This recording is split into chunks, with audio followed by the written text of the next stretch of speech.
Thank you. I think you all thought that DPI was digital public infrastructure, but now it's digital public intelligence. So we have rechristened it today. So welcome to the christening.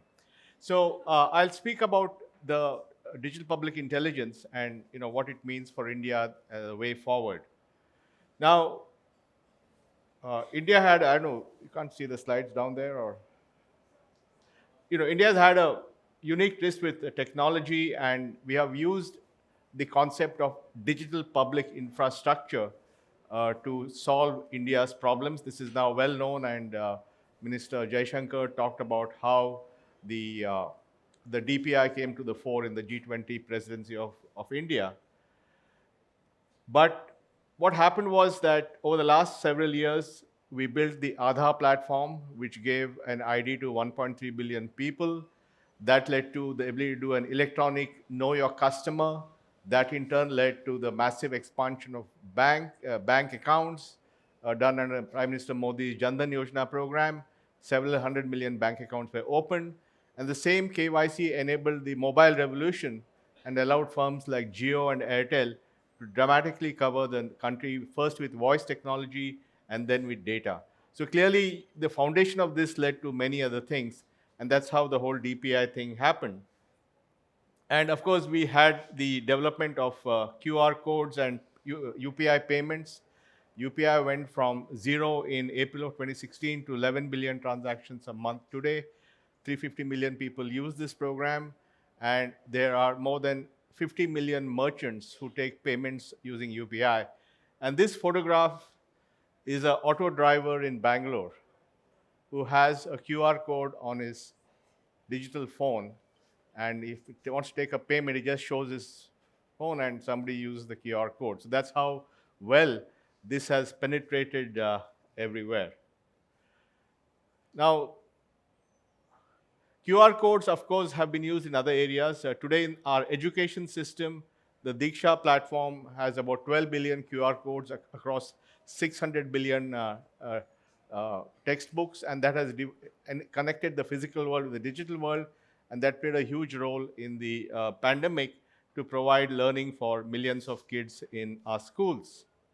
And then, of course, we're using DPI in health. This is an outpatient registration which is happening across hospitals in India. So my point is that DPIs over the last several years have become pervasive, ubiquitous, and transformational in the way things happen in India. And there are some fundamental principles: interoperability. We have a minimalistic, reusable building blocks, making it innovative. So there's private innovation that happens on top of UPI, a decentralized architecture, and of course, focus on security and privacy right from the beginning. Now, one of the byproducts of DPI is what we call as data capital, digital capital, which is that when you do transactions in the digital world, those create digital capital or data, which you can then use to improve your life. For example, our credit system in India is dramatically changing with affordable credit for millions of small businesses, leveraging the digital footprint of their activities. So data capital has become a big part of what we're doing today, and we think that's going to also power economic growth. And then we're also looking at the whole issue of human capital and how to make sure that people get access to jobs, get access to education, get access to funding. And there's a network which has just gone live called the Open Network for Education, Skilling, and Training, which collects all this together, again using a DPI approach. Again, another example of how we're using a way of thinking into new areas. But India, as you know, is a very country with huge variations in culture, markets, industrialization, regulations, fragmented. And what we are seeing now is all these things are helping to bring the country into a much more efficient single market. So the work of DPI, which has taken more than a decade, has essentially reduced friction, improved productivity, made society inclusive, enabled formalization, and so on. And now with AI coming along, we think that this is now giving us two new capabilities. One is demystifying complexity. In other words, how do you make sure that people have the right information, the right ideas, the right know-how at the right time at their fingertips. To give an example, can a farmer on his phone using WhatsApp in his own mother tongue, his Hindi or Tamil or whatever, get access to the most relevant information on farming practices for his job? So AI enables you to do that. So one role of AI is to demystify and remove complexity for each end person in a way that is we have never seen before. And then, of course, with generative AI, the ability to generate all kinds of things, text, videos, you know, uh, by the way, all the slides here use DALI, so it's an example of how we have commoditized generation. So basically, AI can essentially do all these things. So we think of that DPIs have brought us to this point, and now AI, with its ability to reduce complexity and make knowledge accessible, and with its ability to generate content, actually take us further on. So there's seamless transition from the DPI world of digital public infrastructure to the new world of digital public intelligence. That's our thesis. And the AI journey in India has actually been going on for some time. We have worked on Indian language AI. There's a Government of India program called Bhashini. There is an initiative at IIT Madras called AI for Bharat, which has focused on language. And one of our pioneer case use is in the Supreme Court. I don't know whether any of you heard Supreme Court Chief Justice Chandrachud on Constitution Day. There are more than 20,000 judgments that have been transferred into Indian languages, and all that is using AI. So AI has been in use in India for quite some time in the public space using these digital public intelligence. And it's also working in different areas. Right now, there's a pilot going on for assisted language learning in 500 schools, where children are learning to improve their language skills using an AI solution. We have a product to read handwritten scribbles of children or teachers of what has happened, and beaming it up directly using AI. UPI, the payment system, now has a voice interface in Indian languages, so you can tell in Hindi that you want to make a payment to somebody. And there is a very important program at the Agriculture Ministry to bring all agricultural knowledge, including community knowledge, at the fingertips of farmers using AI. So it's not just theory. As we speak across India, in the public and the private sector, AI is actually being used to solve fundamental challenges for people by reducing complexity and improving access of knowledge to everybody at the time they need it. So what is it when you think about AI in the public space, or when you think about a digital public infrastructure view of AI? What is it that we are trying to solve? AI has basically three parts to it. It has, of course, computing capability, and we all know how expensive that is. You need to have GPUs. They cost millions, hundreds of thousands of dollars per GPU, and there's a big global shortage of that, so there's a whole compute challenge. We have the challenge of data and relevant data, because the data which is there in the current models is essentially English and stuff on the internet. So that's the bulk of how these models are trained. Whereas our challenge is, how do we have many Indian languages and stuff that is outside the internet? In other words, the data challenge in India is very different from the data challenge in the West. And then we see a lot of models. In the AI world, every morning there's a new model that is announced, which is better than yesterday's model. So it's a rapidly changing world. So we have a world where we have, in India, we have a lack of low resource language data. We don't have enough data on Indian languages. Compute is very expensive and inaccessible, and we don't have our own foundational models. So how do you deal with this and bring AI to our challenges? And we think that the AI strategy should be use case led. In other words, outside in and not inside out. Because most of the AI conversations happening today is inside out. My model is bigger than yours, or whatever. We're not into all that. We're saying, how do we, okay, all this is great stuff, But how do we make a difference to the lives of people? How can the common man improve his life with AI? And we can only do that by having very good, compelling use cases that make a difference to people's lives, which is the whole DPI philosophy. It's not about razzmatazz technology. It's about how do we make a difference to people's lives. And we think that once you have clear use cases, we can use smaller models. One of the discoveries of this AI stuff is that a small model trained on the relevant data gives you better results than a generalized model which does everything. Now, generalized models are great for the consumer. The consumer wants to ask DALI or BARD or whatever it is to do something, it has to be highly generalized. But if you're solving specific problems for people, then you can have much narrower models which are trained on better data, which also have low inference cost. Because if you're going to develop AI for 1 billion people, and if they're going to use it in their daily lives, they can't pay $20 a month for this stuff. So we have to find a way to make inference very, very cheap, which means you need to think about it very differently.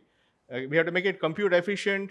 We have to have very good data collection, because data is not there on the internet. You can't scrape it from anywhere. You have to actually collect this data from the field. So you have to think about data collection and much better deployment. So basically, when you think about applying AI on the ground to the real challenges of India, you have to think very differently. And that's what we say, that you start from outside in, start from use cases, and use narrow models with specific data. So what's happening is essentially a model of AI which we are thinking about, which is use open data sets so that anybody can use that data set, have an infrastructure to collect data across the country in a way that it can feed into these models, use open source pre-trained models. There is a lot of work happening today in open source pre-trained models. We have, as you know, there are multiple debates in the AI world. There are boomers and doomers, right? The guys who say that we go full speed ahead, and the guys who say that we're heading for extinction. And then there are the proprietary model guys and the open source model guys, and so on and so forth. There are all these battles. We are not into all the battles. We are only interested in using this technology to make the difference to people. That's all. We don't care about the battles. And we think that the open source world is generating so much of excitement and models. Today there's Llama 2, tomorrow there's Mistral. Last week there were 2 Chinese open source models that were launched. So fundamentally, we think there's a lot of activity in open source models. And if we can train them with the right model and all that, we can get to where we want. And we can also create new ways of compute by, rather than having one big massive cloud of thing, you can have multiple clouds. And I think tomorrow morning, 7:30, there's a session by Pramod and Tanuj on what is a possible architecture for that, and so on. So we think that's a unique model that we can do, which is not just for India, but probably applies to many other countries. So essentially, what we are saying is DPI thinking brought to AI is the way we think about it. This is an example of that, instantiation of that. Indic Trans 2 is open source data for language, Indian languages. It's been built at IIT Madras, and this chart says that over the last 5 years, there's a significant improvement in the quality of that for many, many Indian languages. And this has actually crowdsourced 10,000 hours of data from 5,000 participants. It's all new data. It's all spoken data in Indian languages. And he's making that available as a public good.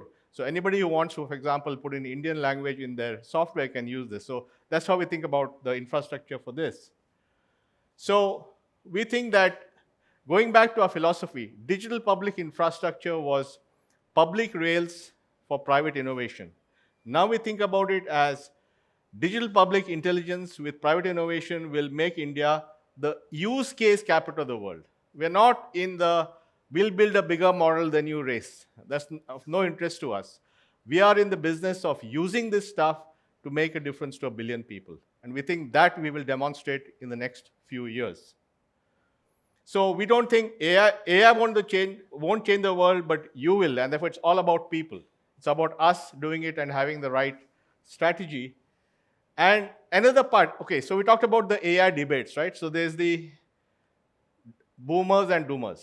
Boomers say full speed ahead on AI, what is also known as effective accelerationists. The doomers are effective altruists. So that's one divide. We're not in that debate. The second divide is proprietary models versus open source models. We're not in that debate. The third model is AI for replacement versus AI for augmentation. In other words, the people building full self-driving cars, level 5 self-driving cars, are saying we don't need anyone to drive the car, it'll drive by itself. Whereas if somebody is building a very advanced driver assistant, the driver still is there, but the driver is amplifying his ability to drive with these things, which is what is happening. We are in the camp of AI for amplification. We are not in AI for replacement. We think that's not where to go.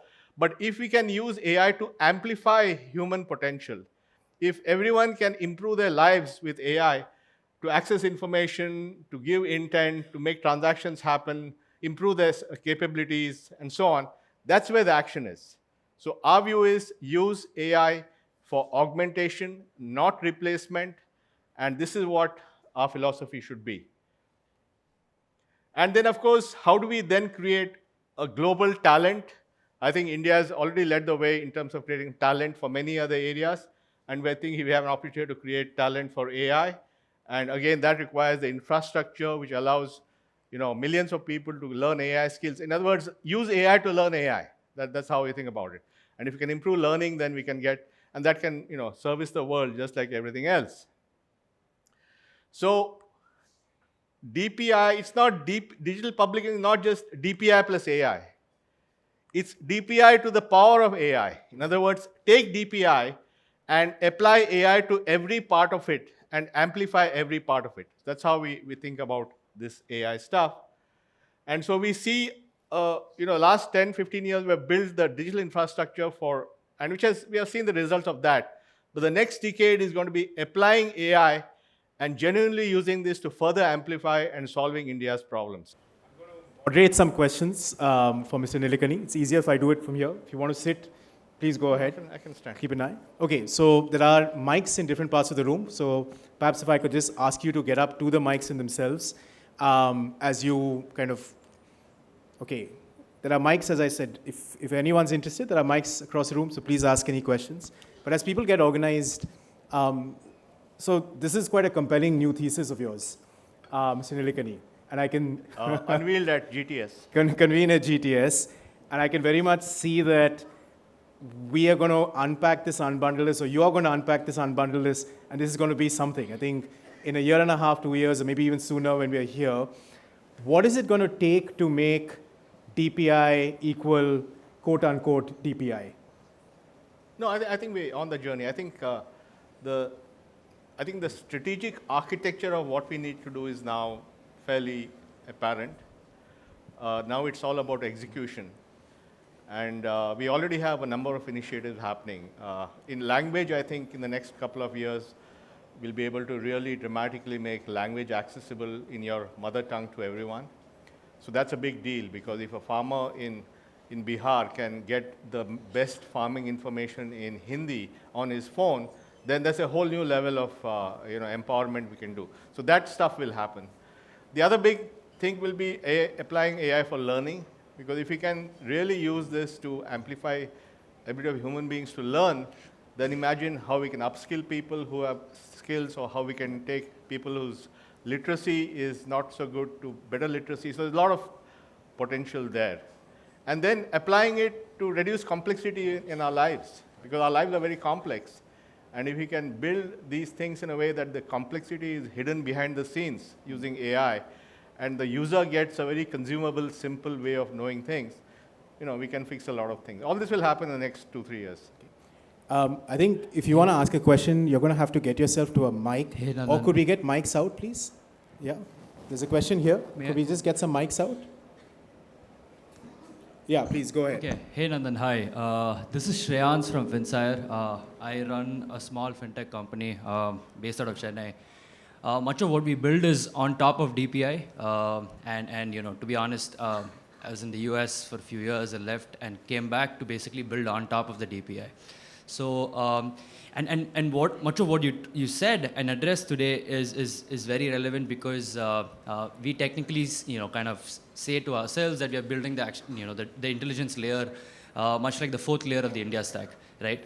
Two things. And this fairly I generally ask when I think of how do we what we have built on public infrastructure is obviously not taken it's not done pretty well overseas by different sort of governments, and I've lived in across 4 countries to see this.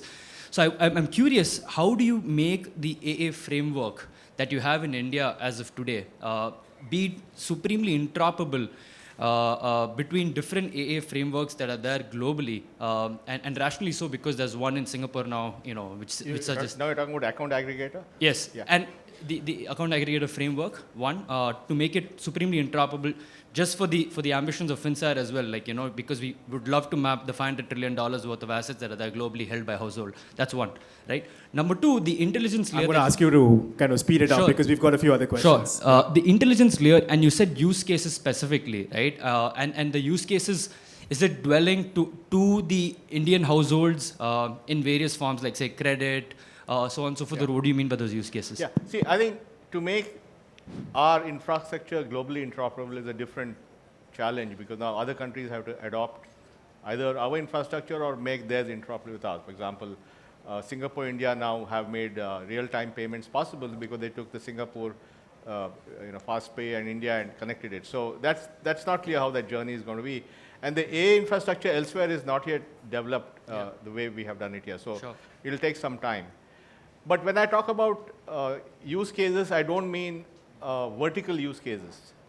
See, if we can fix language, and if language is available to you as open data, then you in your fintech application can use that language to provide credit or whatever it is that you do to that person in that language, including mixed language. Most Indians speak a combination of Hindi and English or Tamil and English.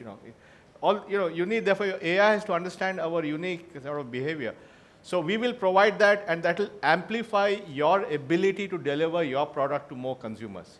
So think of it as a kind of infrastructure that will make your ability to deliver products better. So it's not about credit or those are applications. This is infrastructure at scale, low cost, super efficient, low inference cost, fully open source, which you can plug into your apps. Alex. Sure, thanks. Thanks very much. Hello, Nandan. Alex Ellis, the British High Commissioner. Hi, Alex. I really like your use case approach because it makes the stuff intelligible to people like me. And one of the issues I think you have is exactly that, the number of people who are actually going to understand this stuff. But that wasn't my question. As you go along this, have you seen any areas where you think, and excuse me for talking like a civil servant, it's what I am, have you seen things which make you think, we're going to have to change laws here or significantly shift policy frameworks or incentives in order to enable it? Because I haven't really heard that from you. I've heard, actually, we don't need to make big changes in laws to achieve what we're trying to achieve. Well, I mean, I can't fully predict whether it can be. I mean, many of the things can be done with existing laws. I mean, the same principles of security, privacy, and all that apply. There's an additional issue here of data, which is going to be how do you, under what principles do, but there are already frameworks for that. I mean, there are different ways you can frame your open data using, MIT license, Apache license, CCBY. There are many, many ways to do it. So I think a lot of that stuff is already there. We have to use it. There will be some new things. For example, one of the things in responsible AI is to say that my product should not cause harm. So then you may say in my licensing agreement, I put in clauses that say this data cannot be used to do surveillance or to do misinformation. So there's some extension that may be required, but I think we will evolve that as we go along. But the fundamental idea is start from the use case, start outside in. We are not interested in debates. You know what I'm saying, debates, right? You know where those debates are happening. So we are just interested in solving problems, and then once we are able to solve that, we'll know how to address the back-end debate. Yeah, Mr. The Nilekani. question over there. Yeah, please. Yeah, good evening, sir. I'm Pankaj Vajpayee from IIIT Delhi. So we have a AI center funded by Infosys where we are actually teaching the AI thing. Just wanted your advice, sir, for what do you feel the educational institutions should be doing to promote this further for the students? Well, I think, I think they have to go all in and, get their hands dirty and actually make it, because this is all experiential stuff. You can't teach it, you have to do it. And I think the good news is, once we create all this open data, and once you have access to open models, and once you have access to distributed computing capability, then your speed at which you can experiment with this will go up. And then you need to just get your kids working on these things. On the data part, is the data collection framework going to be the toughest part? We have one already called Shunya, which is an open source framework, which is being used for language, but can be used for anything else. So they're building the open source architecture for effective data collection from the ground, which is relevant to our social and business needs. Again, question here, back here. Yeah. Yeah, just a quick question. You touched upon the topic of augmentation versus replacement by AI. So, as a somewhat of a youngster myself, how does somebody approach, being facilitated by AI rather than replaced?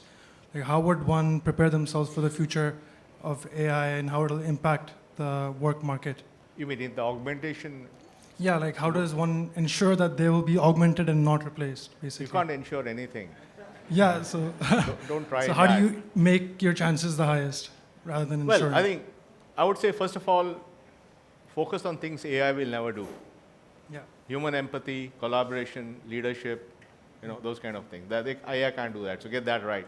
Second, develop a model of continuous learning, because once you're in continuous learning mode, you will always be ahead of what's happening. And then everything that you do, look at what percentage of what you do is augmentable and what is replaceable, and then readjust your work life to that. Thank you. We had one question here. Yeah, just go ahead. Yeah, sir, can we use this stuff AI language for disabled people, deaf and dumb people? Oh yeah, yeah, So sure. Yeah, why not to make it some smaller way so that they can be easy to carry? No, I think that's a great point. In fact, one of the work we are doing is on the so-called purple economy of people with disabilities, and trying to see how they can be integrated. One is we need the transaction integration, and second, you can use the AI to be more sensitive to the needs. So, but it's early days yet. Okay, I'm going to come back to you. Yeah, up there. Yeah. Hi, Nandan. Great presentation. Amlan from Carnegie. So one of the big important premises of this thesis is that you don't need to build models, right? You have access to open source models. Well, what I say is, if you work outside in, use case in, build the data for this, because the data is what is missing, right? We don't have Indian language data, we don't have audio data, we don't have local data. So fix the data problem. Organize that data in a model agnostic way. Mm-hmm. Use open source models and fine tune them with that data. Right. And let me assure you, in the next 3 years, models will become a commodity. Then you can build your own model. Sure, Don't waste your time on some model rat race. It's a mug's game. The question only is, as of right now, there could be open source models with commercial restrictions. So is there, for example, Llama 2 as well. So is there a situation where, you're far into that journey where you realize some of these restrictions might impact progress, and so we must be investing, India should be investing in building these models as well right now? Well, I'm making a bet that open source models will become more and more permissible, because that's also going to be competition, right? If I have two open source models and one of them is permissible and one is restrictive, I'll use the permissible one.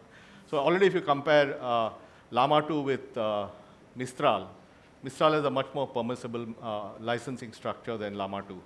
So I think it's just going to, what's that? Huh? Yeah, markets will take care of this. You want your open source model to flourish, please make it permissible. So I think. But is there a role for government to democratize Okay, access to compute? I'm going to ask you to take this to coffee, perhaps. But Okay, I think thank the you. question's been largely answered. Yeah, the gentleman back there. Sir, good evening.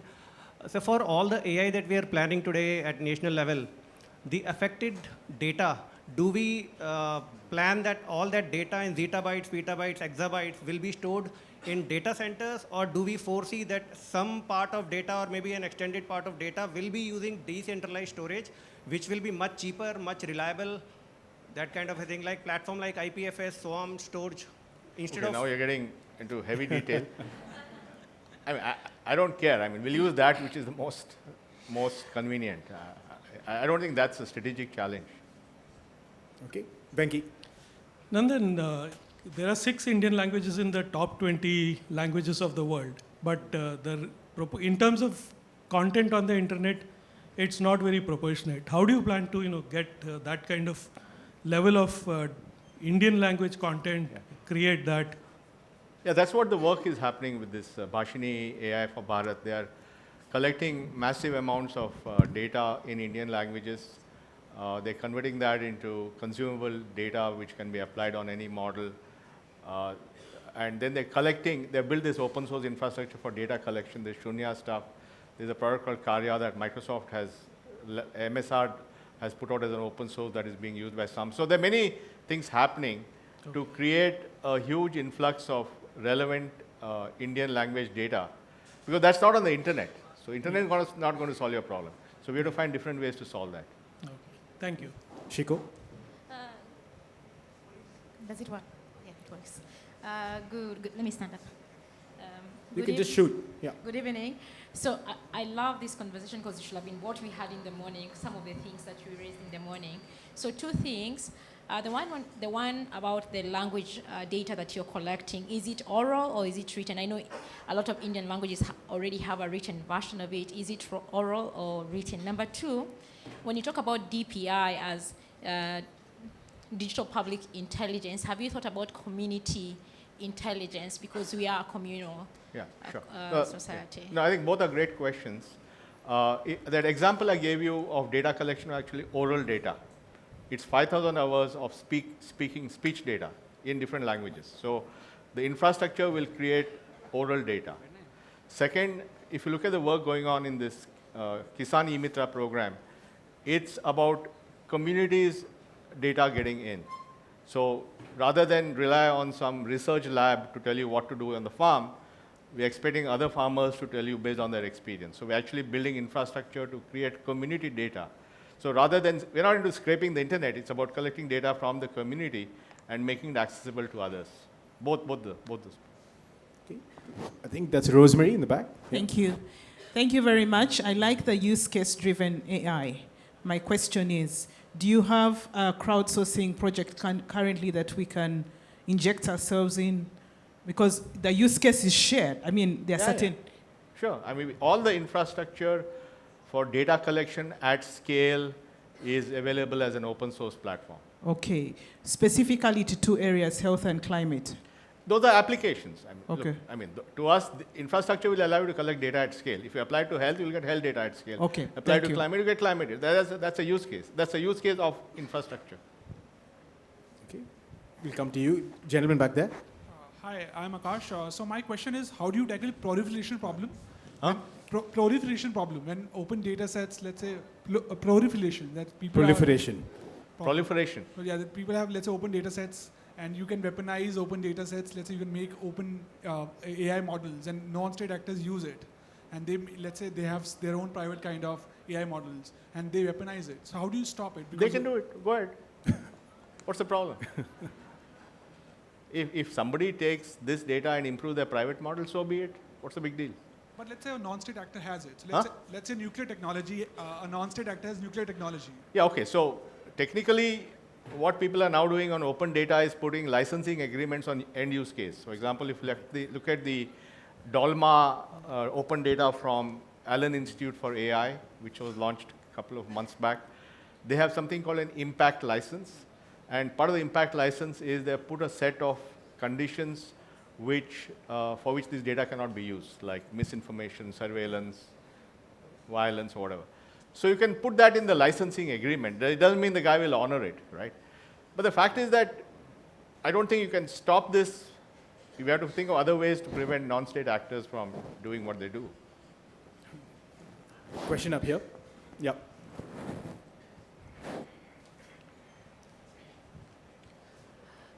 Just a quick question. My name is Immaculate Kasait, Data Commissioner from Kenya. How have you been able to navigate I have heard you talk about the League of Challenges, but judicial challenges. Because many times when people adopt new technology, they're often challenged in the court of law, and it becomes a hindrance more in terms of implementation. If it's there, or how do you see, what would be your advice in So terms you're of talking dealing with that? about documents being challenged? The whole process, really. Yeah. Yeah. Well, I mean, okay, as far as documents are concerned, under our IT Act, we can have digital documents which we have provided for. It's long back. And today, for example, in a DigiLocker system, 200 million people have digital documents that are certified under the law that they can be used. So that problem already been solved. In the case of the AI world, one question is, what is the guarantee that the data on which the model has been trained does not violate IP? And therefore, do you indemnify me for that? And as you know, both Microsoft and OpenAI have now indemnified users of their technology that against any lawsuits of any challenge by anybody about the data. So I think that's the issue in the training data for AI. But otherwise, on the document side, it's a solved problem. And somebody here will be happy to share that with you. So my question actually comes to one other piece that you've talked about, which is talent. Right? So if you look at the existing model of AI competitiveness, which is dependent on these large models, dependent on high-tier talent, research talent, which all seems to be concentrated in one geography or two. In your model, it seems to me that the talent problem might be a different nature. Can you talk more about that, and where India is placed on making sure that we have the talent that we need to do and execute the vision that you are talking about? I don't think the talent issue is solved yet, but I think part of the vision is how do you democratize talent creation by making the content for talent creation uniquely accessible and by using AI to teach AI. In other words, if we can find out how this AI can make learning faster, then we can use learning AI to teach you AI, right? So there are a number of things. I mean, the early days here, to be honest, and I can't say that it's been cracked, but I think in the next few years, our goal is to actually accelerate learning with AI, which we think is a huge use case. Wonderful ideas for improving. How can the international community contribute to your vision in India? So can you... international community. And I do come from Penn State University, and there are many delegates. Join the movement. And again, just as you say, right, we would appreciate where are ways in which you really think you could get momentum from international partners. No, this is a large tent. This is a large tent. That's right. You can come into the tent, no problem. Every international researcher can come into the tent. It's an open thing. There's no agenda. It's just open, collaborative. Please join the movement. Thank you. Maybe the other meetings will give us more specifics. Thank you. If I could just ask you though, just picking up on that question, at Carnegie, we were late starters to the kind of DPI story in a serious research kind of way. But one of the clear problems that we had with DPI was in communication, is for people to actually understand DPI, and it took a lot. There are a lot of negotiators here who had to break many eggs, even within their own bureaucratic teams, to just try and explain what this means. I just wonder, you've got clearly a novel thesis. I can already see that novel thesis translate into reality. Do you think one of the key issues that you're going to have to deal with from day one here is actually trying to explain to people, okay, what is digital public intelligence? How does it? One is that you've got AI augmenting this stuff and maximizing it, but do we need kind of now a process of grammar, syntax, language? So just like Dr. Jaishankar, I'm outsourcing that to you. I think we're at full capacity right now. I think Tino will organize more funds for all this, don't worry. Any questions back there? I saw a hand. Yeah? No. Otherwise, let's bring this to a close. Mr. Nilekani, thank you so much for spending the time with us. Thank you. And taking the time. And I think we're going to be coming back to this one a lot. Thank you so much.